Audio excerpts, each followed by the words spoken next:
Long Kesh Maze Prison in Belfast was made famous by hunger strikes in 1981.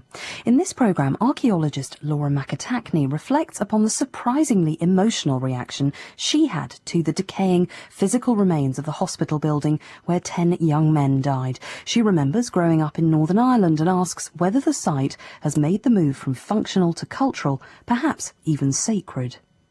I was born in Northern Ireland in 1977. Child of the Troubles. Despite spending my childhood in Belfast, I was relatively untouched by the more brutal aspects of the conflict. No one who lived in Northern Ireland through those years could say they were completely unaffected by the situation, and the physical manifestations of the Troubles were evident to everyone in the guise of ever-increasing security mechanisms that impeded everyday living, the repetitive daily searches of handbags on entering city centre shops. Yet despite this constant reminder that conflict was all around, my own life was not scarred by the violence directly.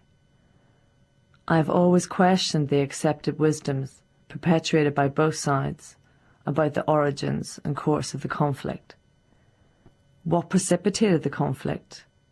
What events and personalities determined the path it took?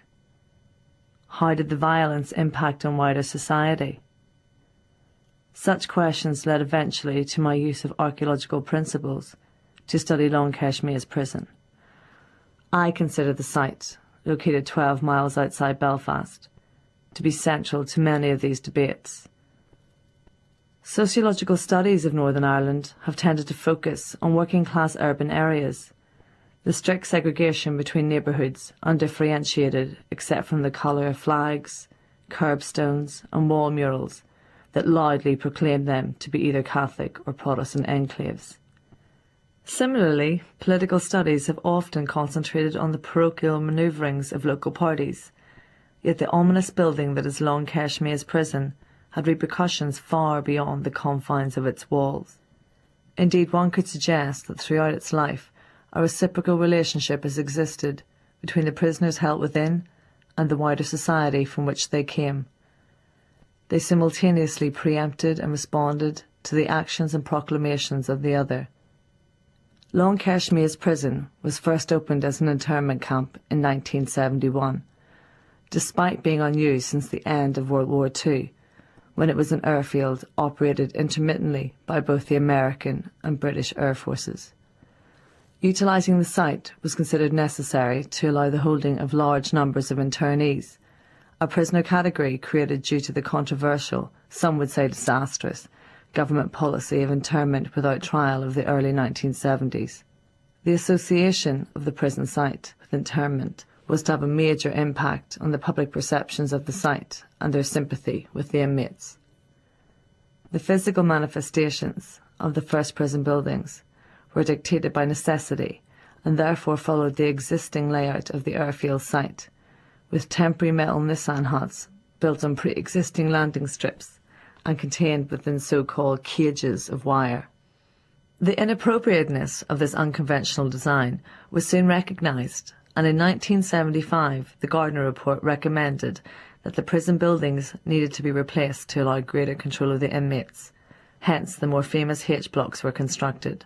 Media images of the site began to dominate representations of the prison in the public mind, and the previous prisoner of war-like prison camp was largely forgotten.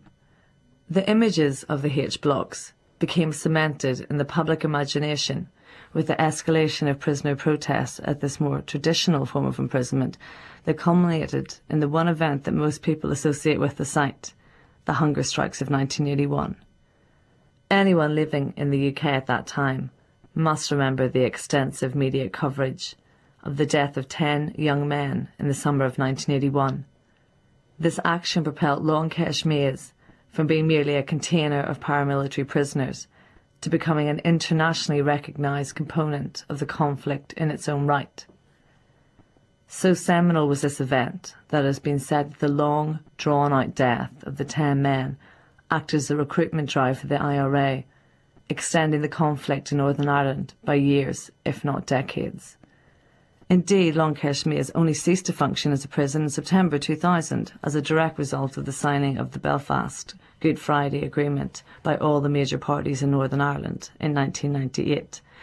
It could be suggested that the life of the prison, with its creation occurring during the early days of strife and its closure reflecting an end to large-scale organised civil conflict, directly correlated to the period of unrest that it continually tried to suffocate. Facts such as these do not tell the complete story. My personal experiences have led me to believe that everyone who has ever stepped inside the confines of Long Kesh Maze has their own individual tale of this place. When I first began studying Long Kesh Maze prison in some detail over 3 years ago, I was relatively unaware of the emotional significance of the site. My engagement was initially conceived as being a conventional historical archaeological study of the remains of the prison. Such an approach would entail the recording and interpretation of the physical remnants of the site, the artefacts that were provided, smuggled, used and subverted, the standing buildings of the Nissan huts and H blocks, and how the above interconnected. With time, the sheer scale of the site and its importance impressed on me the need to revise my aims, and my study of the Long Kesh Maze prison evolved, so that I came to consider the site on a larger level, as a landscape of conflict, a manifestation of a militarised society, as the primary icon of the Troubles. Throughout the course of the Troubles, Long Kesh Maze perched on the edge of the major arterial road in Northern Ireland, the M1, proclaiming its existence and continued ability to hold dangerous prisoners. Yet despite its prominent location and the fact that prison was closed nearly 8 years ago, there is still no public access to the site. It remains a place apart, within a vacuum, vulnerable to being claimed, owned and manipulated by those who have an interest in presenting skewed histories, a place that is simultaneously highly secretive and inherently public. It is this acknowledgement of the ongoing social significance of such places that has conversely led to my study of Long Kesh Maze being a more intimate level of investigation, where archaeology is used to repopulate the site, at the level of the individual as well as the communal. Depictions of the site can be used to reveal previously ignored stories. Whilst residing within the structure, prisoners etched images and attitudes on wood and in leather crafts. Together with the now famous murals located throughout urban working class areas, such representations tell of evolving, small-scale prisoner relationships with a place of forced occupation. Feelings of triumph, disdain, shame and pride are represented in murals that tell how wider communities related to the site, where their relationships were largely imagined rather than physical. Archaeology can move beyond the confines of a discrete site to help us realise the importance of incorporating the stories of those who had never actually been inside the prison, but who lived in its shadow and felt a strong emotional connection with it. During the course of my research, I visited the site on 3 occasions, each almost 1 year apart. As I walked through the wreckage of the Nissan huts and down the corridors of the H blocks for the first time, the dereliction and the unforgiving encroachment of nature pervaded me. Saturated paint hung from the roof of a H block communal room, drooping onto the otherwise pristine snooker table. Pools of water lay in the darkened corridors, lit only by emergency lighting, accentuating the gloom.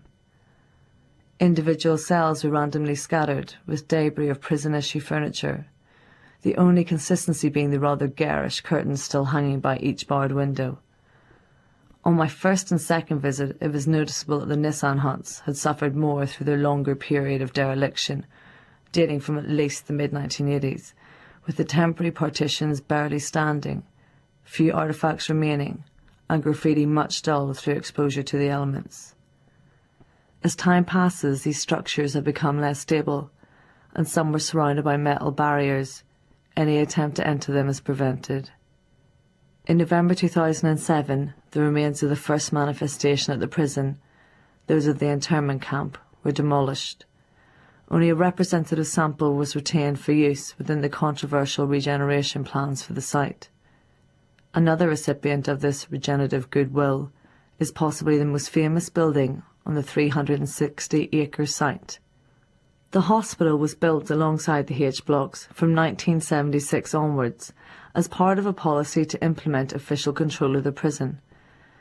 Prisoners were to be continually moved so that no paramilitary body or individual could be associated with specific elements of the site. The hunger strikes of 1981 nullified such an aim, for when the men who were directly involved were deemed too weak and sick to remain in the H block cells, they were moved to the hospital block.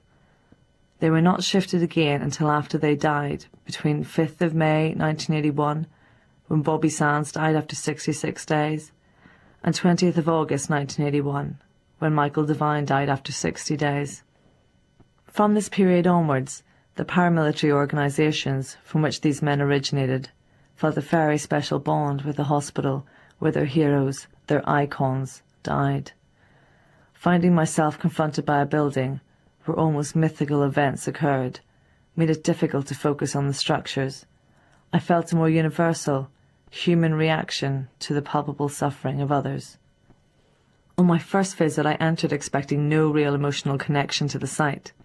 I was conducting an academic study, and I was focusing on uncovering the layout, survival, and distinguishing features of the building. Walking down the silent, Spartan corridor, I recalled the notion of ghosts of place, which the American sociologist Dr. David Mayerfeld Bell coined to describe the resonance left at places where emotional connections were made with past events. For the chill at being led to Bobby Sands' cell, second on the left, as the guide informed me, was as real to me as it was unexpected. An empty cell with just a bed frame was all that physically remained of an event that was almost passed into legend.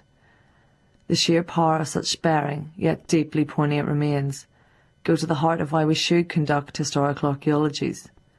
We need to consider how simple, everyday artefacts transcend their form due to the repercussions of events that often reveal no physical trace of their own. Indeed, my personal experience of Bobby Sands' sparsely furnished cell is that it succinctly illustrates how no archaeological remains have innate value. Their meanings are continually reascribed by successive generations who assign value in direct response to their contemporary needs. By understanding and accepting this, we are better placed to acknowledge the politics of remembrance, and in particular the agendas of those who identify with such loaded sites. The true importance of the building was made even more apparent to me on my second visit, when I was accompanied by 3 ex-IRA prisoners to conduct oral testimonies. Their demeanours and actions changed dramatically as we approached the prison hospital, from jovial and jokey to respectful and reverential. It was only by accompanying these men whilst conducting oral testimonies that it became clear to me that for some people, the prison hospital has already made that journey from functional to cultural, and to some even sacred. Indeed, I was forced to consider, was the prison hospital now a place of pilgrimage?